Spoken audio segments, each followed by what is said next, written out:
مولاي صل وسلم دائما أبدا على آفیشیل یوٹیوب چینل کو سبسکرائب کریں اور بیل آئیکن کلک کریں۔ اسی طرح جتنی احادیث آمین بالجہر کی ہیں، یہ بخاری شریف پڑھی ہے میرے سامنے، جتنی احادیث آمین بالجہر کی ہیں، میں ترجمۃ الباب دے رہا ہوں بخاری شریف کا سارا، آمین بالجہر کی ایک خاص جملہ آپ یاد رکھ لیں ہمیشہ،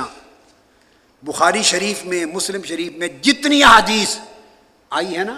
جس سے مذہب ثابت ہوتا ہے آمین بآواز بلند جہر کہنا، باب قائم ہوئے ہیں التامین الجہر بالتامین، امام بخاری نے باب قائم فرمایا ہے الجہر بالتامین، اونچی آواز سے آمین کہنا، اور پوری صحیح بخاری میں حدیث اونچی آواز سے آمین کہنے کی ایک بھی درج نہیں کی ہے، ایک حدیث، میں دیگر کتابوں کی نہیں، میں امام بخاری کی بات کر رہا ہوں۔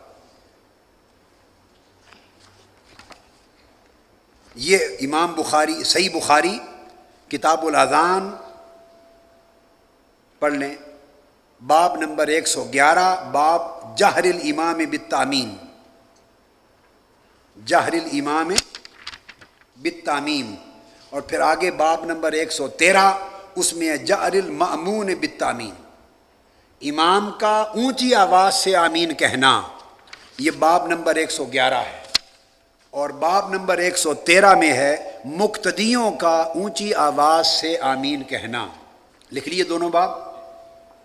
اب آپ غور فرما لیں، باب جہر الامام بالتامین 111 نمبر باب۔ اب میں نے ترجمۃ الباب سنا رہا ہوں، پہلے عنوان آ گیا کہ اونچی آواز سے آمین کہنا امام کا، اور آگے امام بخاری درج فرماتے ہیں حضرت عطا کا قول کہ ابن زبیر بیان فرماتے ہیں کہ ان کے پیچھے تھے، جب مسجد میں آمین کہتے تو اونچی آواز بلند ہوتی، قول بیان کیا۔ پھر سیدنا ابو ہریرہ کا قول بیان فرمایا، وہ صرف یہ کہ کسی کی آمین ترک نہ ہو جائے بس۔ حضرت نافع کا بیان کیا کہ وہ آمین ترک نہ کرتے۔ یہ ترجمۃ الباب کا مواد آ گیا۔ باب ہے امام اونچی آواز سے آمین کہے، امام بخاری نے باندھا، اور اس کے تحت جو حدیث دی امام بخاری، حدیث ایک ہی لائے، صرف اس موضوع پر حدیث ایک ہی ہے، اور اس حدیث میں اونچی آواز سے آمین کہنے کا سرے سے کوئی ذکر ہی نہیں ہے۔ میں حدیث پڑھ رہا ہوں، عن ابی ہریرہ رضی اللہ تعالی عنہ ان النبی صلی اللہ علیہ وسلم قال اذا امن الامام فامنوا فانه من وافق تامینه تامین الملائکہ غفر له ما تقدم من ذنبہ۔ آقا علیہ السلام نے فرمایا جب امام آمین کہے، مقتدیو تم بھی آمین کہا کرو، جس کی آمین فرشتوں کی آمین کے ساتھ مل گئی اس کی زندگی کے سارے پچھلے گناہ معاف کر دیے جائیں گے۔ کاش اچھا ہوتا، میں ائمہ حدیث کی پیروی میں عرض کر رہا ہوں، بہت اچھا ہوتا اگر امام بخاری اس حدیث کو باب فی فضل التامین میں لاتے۔ اس حدیث کے مضمون میں الجہر بالتامین کا تو سرے سے ذکر ہی نہیں ہے، اونچی آواز سے آمین پڑھنا اس کا تو حدیث میں سرے سے ذکر ہی نہیں ہے، لہذا فضل التامین میں لاتے تو بات زیادہ کھل جاتی۔ یہ وہ طریقہ جہاں محدثین نے ترجمۃ الباب سے اختلاف کیا ہے، حدیث سے کوئی نہیں کر سکتا، حدیث تو آقا علیہ السلام کی ہے۔ یہ پہلا باب ہے امام اونچی آواز سے آمین کہے، باب نمبر 113 جہر المأمون بالتامین۔ اگلا باب مقتدی اونچی آواز سے آمین کہے، کیا بولیے؟ اس کو بھی حدیث پڑھ رہا ہوں، اس کے تحت بھی ایک ہی حدیث لائے ہیں امام بخاری رضی اللہ تعالی عنہ،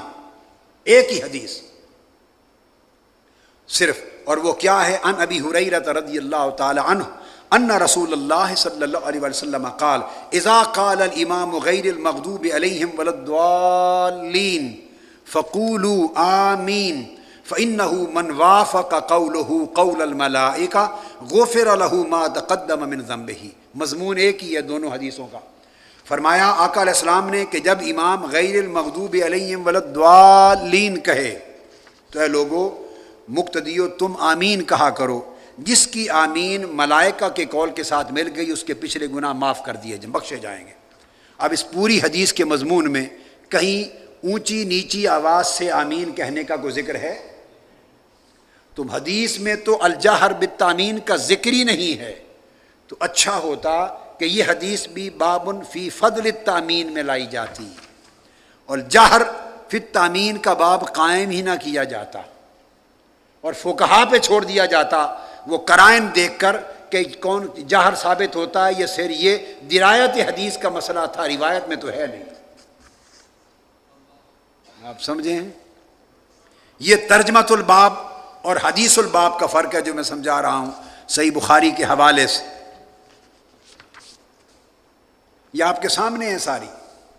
ان کے بعد یہ کہنا کہ صرف بخاری سے دکھائیں، ہم نہیں مانتے، امام اعظم کی روایات جو ہیں ان کا مذہب بخاری مسلم میں ثابت نہیں، تو سارا کچھ آپ کے سامنے ہے۔ امام اعظم امام بخاری کے بعد ہوتے تو کوئی اعتراض کا جواز بھی بنتا، وہ تو امام بخاری سے 2 نسلیں پہلے وہ گزرے ہیں، ان کے پاس ان سے اعلیٰ سندیں ہیں، ان کی بات زیادہ معتبر ہے، وہ براہ راست یا صحابہ سے سن کے روایت کرتے یا تابعین سے سن کے روایت کرتے۔ تو امام بخاری تو 3 4 5 واسطے درمیان میں ہوتے ہیں تب روایت کرتے۔ امام اعظم نے وہ حدیث از خود روایت فرما دی ہیں اور ان کے ابواب انہوں نے ترجمۃ الباب الگ قائم کر دیے جس سے فقہ حنفی وجود میں آئی ہے۔ یہ ان تمام کتب میں اسی طرح یہ سارے ابواب ہیں۔ اور ایک اور بہت ایمان افروز میں کہوں گا، چونکہ بڑوں کی بات ہے، اکابر کی بات ہے، ہم تو ادباً ایک نکتہ سمجھا رہے ہیں، طالب علمانہ طریقے سے سمجھا رہے ہیں۔ ایک حدیث ہے جس حدیث کے لفظ ہیں کہ آقا علیہ الصلوۃ والسلام نے غیر المغضوب علیہم وللضالین نماز میں پڑھی اور پھر آمین فرمایا اور آمین کہتے ہوئے آواز کو نیچے رکھا، آہستہ آواز سے فرمایا۔ جب یہ حدیث آئی، کیا حدیث سن لیں، ان وائل بن حجر، وائل بن حجر رضی اللہ تعالیٰ عنہ روایت کرتے ہیں، قال سمعت ان النبی صلی اللہ علیہ وآلہ وسلم قرأ غیر المغضوب علیہم وللضالین، فرماتے ہیں کہ میں نے سنا آقا علیہ الصلوۃ والسلام نے سورہ فاتحہ پڑھی اور غیر المغضوب علیہم وللضالین کی قرات کی، فقال آمین، پھر حضور نے آمین فرمایا، وخفض بها صوتہ، جب آمین کہا تو اپنی آواز پست فرما لی۔ امام ترمذی نے یہ حدیث روایت، میں نے عرض کیا یہ امام ہیں، کمال ہے الحمدللہ، حدیث کے روایت کرنے میں کسی نے عدل کے خلاف نہیں کیا، یہ پہاڑ ہیں عدل کے، ایمان کے، تقوی کے، ثقافت کے، ایمانداری کے، اگر ان میں یہ کمی ہوتی تو دین کی عمارت دھڑام گر جاتی۔ حدیث لی ہیں، فرق کہاں آیا؟ ابواب چونکہ ان کا اجتہاد فقہی تھا، اجتہاد ابواب اپنی فقہی اجتہاد کے مطابق قائم کیے تو نتیجتاً اس کے معنی مطالب مختلف ہو گئے۔ اب حدیث آپ نے سن لی کہ حضور نے آمین آہستہ آواز سے کہی، اس حدیث کو امام ترمذی نے اور حاکم دونوں نے روایت کیا، اور امام ترمذی نے فرمایا ھذا حدیث صحیح، بڑی اہم بات بتا رہا ہوں، امام ترمذی نے کیا فرمایا؟ ھذا حدیث، یہ حدیث صحیح ہے، حدیث بھی صحیح، آمین کو آہستہ پڑھنے کی حدیث۔ تو جب پہلی حدیثیں تھیں جس میں اونچی آواز کا کوئی ذکر نہ تھا، ان کو درج کیا جہری نمازوں کے باب میں، اور جب صراحت کے ساتھ آواز نیچے رکھنے کا ذکر آیا تو اس کو کس باب میں درج فرمایا وہ بھی پڑھ لیں۔ ترمذی شریف کا باب ہے کتاب الصلاۃ عن رسول اللہ، باب ما جاء فی التأمین، آمین کہنے کے باب میں۔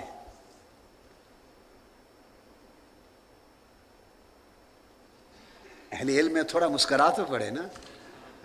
سبحان اللہ کہیں، سبحان اللہ۔ اس کا باب،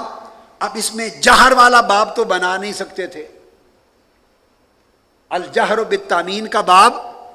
تو ممکن نہیں تھا اس حدیث کے لیے کہ حدیث ہے خفض بها صوتہ، آواز پست کی، تو بہت اچھا ہوتا اگر امام ترمذی اس کے لیے اخفاء بالتامین کا باب قائم فرما دیتے، مگر وہ قائم نہیں فرمایا چونکہ مذہب فقہی اور رجحان کے خلاف ہے، لہٰذا اس کو درج کر دیا آمین کا باب، عمومی باب بنا کے آمین کے باب میں۔ اب آمین کے باب میں فضیلتیں بھی ہیں، کسی کو کوئی سمجھ نہیں کہ اونچی یا نیچی۔ یہ تراجم الابواب اور احادیث الابواب کا مسئلہ آج کی رات میں امید کرتا ہوں خوب سمجھ میں آ گیا۔ بس میں آج کی گفتگو ختم کر رہا ہوں آخری حوالہ دے کر، ایک موضوع جو امام اعظم سے روایت کیوں نہ کی، اس کو انشاءاللہ کل صبح کے درس سے شروع کریں گے، کل سے، اور پھر بخاری شریف بدء الوحی کو باب شروع کر دیں گے۔ ایک حوالہ امام علامہ قاسمی کا قواعد التحدیث، وہ جو چیز بیان کرنا چاہتا ہوں وہ میں نے ان تمام چیزوں کو تلخیص تاکہ آپ کی بات کو اینڈ کر سکیں،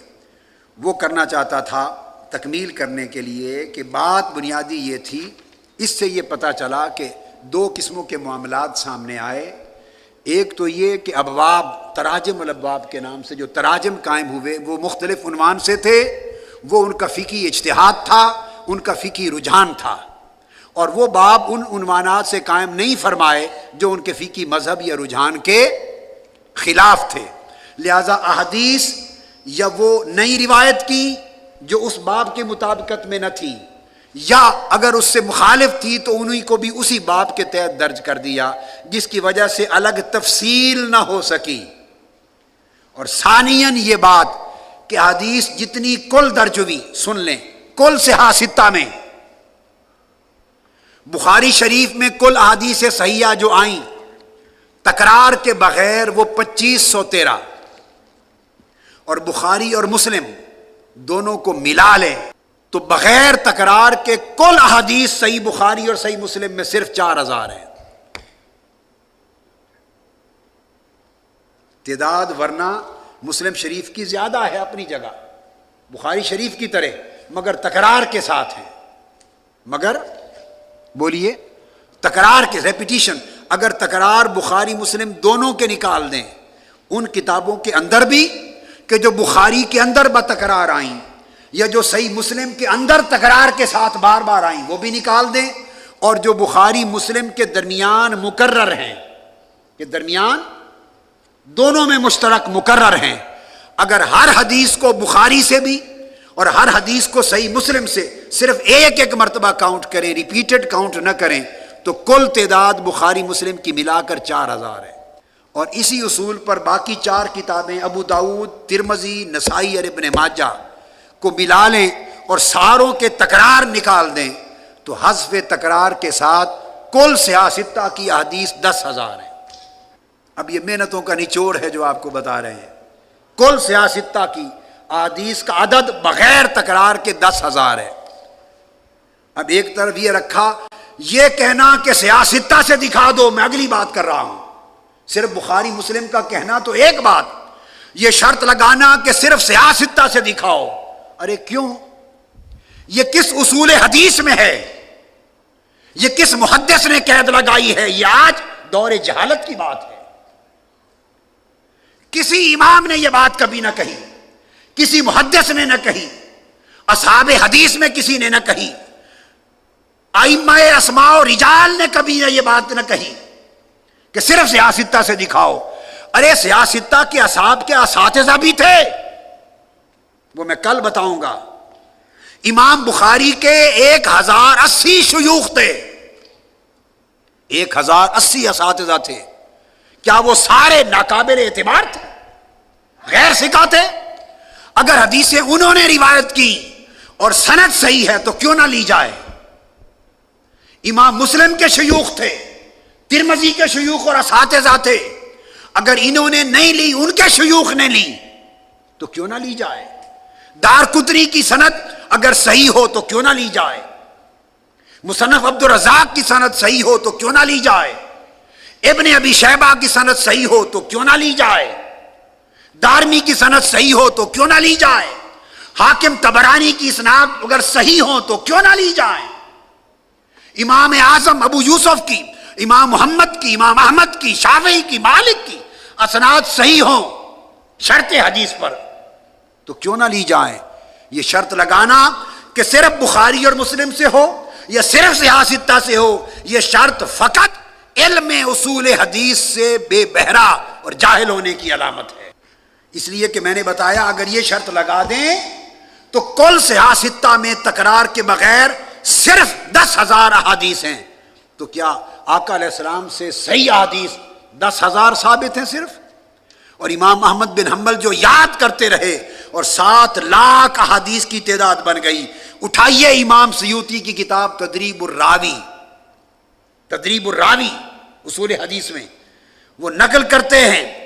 امام ابن الجوزی بھی نقل کرتے ہیں، 7 لاکھ حدیث امام احمد بن حنبل کو یاد تھی اور 40,000 تو انہوں نے اپنی مسند میں روایت کی۔ اسی طرح ابن حجر اسقلانی نے اس کی تفصیلات بیان کی، اور 4,000 حدیثیں جو میں نے کہا بخاری مسلم کی بغیر تکرار کے، امام ابو الفیض محمد بن علی الفاسی نے جواہر الاصول میں اس کی تصریح کی ہے۔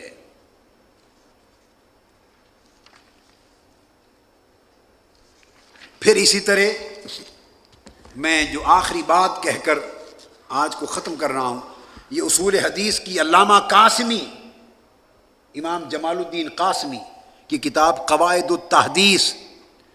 ہر چند کی یہ چیزیں مقدمہ ابن صلاح میں بھی ہیں، تدریب الراوی میں بھی ہیں، نخبۃ الفکر کی شروح میں بھی ہیں، ابن حجر مکی کی شروع میں بھی ہیں، بے شمار کتب امام مناوی کی شروع میں ہیں۔ اصول حدیث کی ہر کتاب میں آپ کو یہ بات ملے گی، مگر بڑا نظم اور جامع طریقے سے بیان کیا۔ وہ قول ان کا پڑھ کے سنا کے ختم کر رہے ہیں آج۔ علامہ الامیر الکبیر جو عظیم محدث ہو گزرے اور جن کے ذریعے سے بے شمار طرق حدیث کی اوپر جاتی ہیں، وہ بیان کرتے ہیں، یاد رکھ لیں، وہ بیان فرماتے ہیں، یہ قواعد التحدیث صفحہ 118، علامہ جمال الدین القاسمی، اور اس کو تو غیر مقلد لوگ اور اہل الحدیث اور سلفی لوگ اور دوسرے مسلک کے لوگ آپ سے بھی زیادہ مانتے ہیں، ان کو مقتدا مانتے ہیں، اس لیے میں نے ان کا حوالہ چنا۔ وہ فرماتے ہیں، یاد رکھ لیں کہ بخاری میں، اب میں خلاصتاً بیان کر رہا ہوں، بخاری میں جو کچھ درج ہے وہ کل صحیح احادیث کا احاطہ صحیح بخاری میں نہیں ہے۔ اور پھر وہ بیان کرتے ہیں، اس لیے کہ امام بخاری نے خود فرمایا کہ 1,00,000 صحیح احادیث مجھے یاد ہیں اور 2,00,000 اس کے علاوہ، تو فرماتے ہیں 3,00,000 امام بخاری نے حدیثیں یاد کی، تو جو 2,00,000 علاوہ یاد کی وہ سند کو سمجھے بغیر یاد کی ہوں گی؟ امام بخاری اسناد کو سمجھے پرکھے بغیر حدیث کا متن یاد کرتے تھے؟ وہ فرماتے ہیں کہ مجھے ہر حدیث متن سے نہیں صرف اسناد کے ساتھ یاد ہے۔ تو اگر اسناد کو غیر صحیح دیکھا، غلط دیکھا امام بخاری نے، موضوع دیکھا، منقطع دیکھا، ناقابل اعتبار دیکھا، ناقابل ثقاہت دیکھا، تو امام بخاری نے وہ حدیث یاد کرنے کی زحمت گوارا کیوں فرمائی؟ جس کی سند ہی ٹھیک نہیں ہے وہ یاد کی ہوگی؟ جس کو یاد کیا ہے وہ سند صحیح ہوگی یا نہیں؟ مگر درج نہیں کیا، چونکہ اس کے لیے اس کتاب کا خاص ایک معیار مقرر کیا تھا، بس اس معیار والی لے لی، باقی چھوڑ دی تاکہ باقی ائمہ درج فرما دیں گے۔ لہٰذا یہ کہنا غلط ہے کتب حدیث میں 3,00,000 امام بخاری کو جو یاد ہیں، یہ کہنا غلط ہے کہ صحیح بخاری میں کل صحیح حدیثیں آ گئی ہیں، غلط۔ نمبر 2، آگے فرماتے ہیں اس قواعد التحدیث اصول حدیث میں فرماتے ہیں اسی طرح یہ کہنا بھی غلط ہے کہ کل صحیح حدیث بخاری اور مسلم دونوں میں آ گئی ہیں، یہ بھی غلط ہے۔ بخاری مسلم دونوں کو ملا لیں تو وہ فرماتے ہیں کہ امام بخاری مسلم نے یہ اہتمام ہی نہیں کیا کہ ساری صحیح احادیث کو صحیحین میں جمع کر دیا جائے، انہوں نے یہ اہتمام کیا ہی نہیں۔ آج کا کوئی مولوی صاحب کیسے یہ منسوب کرنا چاہتا ہے ان کی طرف کہ بخاری مسلم میں نہیں تو ہم نہیں مانتے؟ یہ بات انہوں نے نہیں کہی کہ جو بخاری مسلم میں نہ ہو وہ قبول نہ کریں، نہ یہ بات بخاری نے فرمائی نہ مسلم نے فرمائی، کسی اور کو کیا حق ہے کہ یہ بات کہے؟ تیسری بات، امام سخاوی فتح المغیث میں امام سخاوی وہ بیان فرماتے ہیں کہ دونوں نے حتیٰ کہ وہ حدیثیں جو ان کے معیار پر بھی پوری اترتی تھیں، جو صحیح بخاری اور صحیح مسلم کے معیار صحت پر پوری اترتی تھی، امام سخاوی نے کہا کہ وہ ساری حدیثیں بھی بخاری اور مسلم نے اپنی ان دو کتابوں میں درج نہیں کی طوالت کے خوف سے۔ اگر ان کو بھی درج کرتے تو یہ کتابیں اتنی بننے کی بجائے کئی جلدوں کی ضخیم مجلدات بن جاتی۔ لہذا جو ان بخاری مسلم کے معیار پر پوری تھی، اونچے درجے کی صحت کا درجہ رکھنے والی، وہ بھی درج نہیں کی طوالت کے خوف سے۔ یہ امام سخاوی نے فتح المغیث میں اصول بیان فرمایا شیخین نے بھی اہتمام نہیں کیا تاکہ محدود کتاب بنے، بہت ضخامت میں نہ چلی جائے۔ یہ اہتمام پھر دار قطنی نے اپنے جز میں کیا ہے، بیان کیا ہے، اور دیگر ائمہ نے بیان کیا، امام حاکم نے اہتمام کیا ہے، امام ابن حبان نے بھی اس کو بیان فرمایا ہے، اور وہ فرماتے ہیں کہ بخاری مسلم کی شرائط پر، اس لیے صحیح میں لکھا جاتا ہے ھذا حدیث صحیح علی شرط البخاری۔ امام حاکم لکھتے ہیں، ابن حبان لکھتے ہیں یہ حدیث صحیح ہے بخاری کی شرط کے مطابق، کبھی لکھتے ہیں ھذا حدیث صحیح علی شرط المسلم، یہ شرط مسلم کے مطابق حدیث صحیح ہے، کبھی لکھتے ہیں ھذا حدیث صحیح علی شرط الصحیحین، علی شرط الشیخین، یہ بخاری مسلم دونوں کی شرائط کے مطابق صحیح ہے، کبھی لکھتے ہیں ھذا حدیث صحیح علی شرط غیرہما، ان دو کے علاوہ باقی شرائط صحت کے مطابق یہ حدیث صحیح ہے۔ تو صحت کی 7 قسمیں ہیں، حدیث صحیح کی 7 قسمیں ہیں۔ تو فرماتے ہیں یہ قول غلط ہے کہ صرف ان پر مدار کیا جائے، اور حتیٰ کہ امام حاکم نے فرمایا کہ امام بخاری اور امام مسلم میں سے کسی نے یہ حکم، یہ امام حاکم کا قول ہے، امام حاکم مستدرک میں روایت کرتے ہیں، مستدرک جلد اول صفحہ 2 پر فرماتے ہیں امام بخاری اور مسلم میں سے کسی نے یہ نہیں کہا کہ جو حدیث ہماری کتابوں میں نہ ہو وہ نہ لی جائے، امام حاکم نے کہا، لہذا یہ کہنا جہالت ہوگا۔ فرماتے ہیں وَلَمْ يَحْكُمَا وَلَا وَاحِدٌ مِّنْهُمَا، نہ دونوں نے یہ بات کہی بخاری اور مسلم نے، اور نہ دونوں میں سے کسی ایک نے ہی یہ کہا أَنَّهُ لَمْ يَصِحْ مِنَ الْحَدِيثِ غَيْرُ مَا خَرَّجَهُ هَذَا، کہ جو حدیث ہم نے تخریج نہیں کی اس کو قبول نہ کرنا وہ صحیح نہیں۔ فرمایا یہ تو تھوڑی سی لی ہیں، ان کے علاوہ ہزارہا اور لاکھوں احادیث صحیحہ موجود ہیں، اور آپ ان پر اعتماد کر سکتے ہیں۔ جب اس چیز کے اوپر ہم نے قاعدہ کام کر لیا تو پتہ چلا کہ امام بخاری کو، صحیح بخاری کو اس تناظر میں رکھتے ہوئے ایک کتاب حدیث کی کہ جو حدیثیں اس میں آ گئی ہیں، جو حدیثیں اس میں آ گئی ہیں، حصر نہیں ہے، جو حدیثیں اس میں آ گئی ہیں وہ اپنے اسناد کے اعتبار سے درجہ صحت میں سب کتب کی حدیث سے اعلیٰ ہے۔ یہ مقام ہے بخاری کا، ایمانداری اور عدل کے قائم اصول پر۔ جو اس میں لے لی ہیں وہ درجہ صحت میں ان کے اسناد سب سے اونچے ہیں، اور پھر مسلم کے ہیں، مگر ہزاروں لاکھوں احادیث اسی معیار پر بھی اور اس معیار کے علاوہ بھی صحیح ہیں جو بخاری نے یا مسلم نے نہیں لی، یا صحاح نے نہیں لی، اور دیگر ائمہ حدیث نے لی، سو ان کو ترک نہیں کیا جا سکتا۔ کیوں کہ خود یہ بخاری اور مسلم ان سے لیتے تھے، یہ کل ان کو انشاءاللہ ہم بیان کریں گے، ان سے لیتے تھے۔ تو آج کی گفتگو گویا اس دورہ صحیح بخاری کے مقدمہ پر اور افتتاحیہ پر ختم ہوئی۔ اس کا ایک سوال رہ گیا کہ امام بخاری نے امام اعظم ابو حنیفہ سے روایت کیوں نہیں کی۔ کل انشاءاللہ تعالی اس موضوع سے شروع کریں گے، اور فوری بعد پھر بخاری شریف کا جو سبکن اور حدیثاً دورہ ہے وہ شروع کر دیں گے۔ اللہ تبارک و تعالی ہمارے حال پہ لطف و کرم فرمائے، اور ہمیں حدیث کی صحیح فہم اور معرفت عطا فرمائے، اور روایت و درایت دونوں نعمتوں سے مالا مال فرمائے۔ وما علینا الا البلاغ۔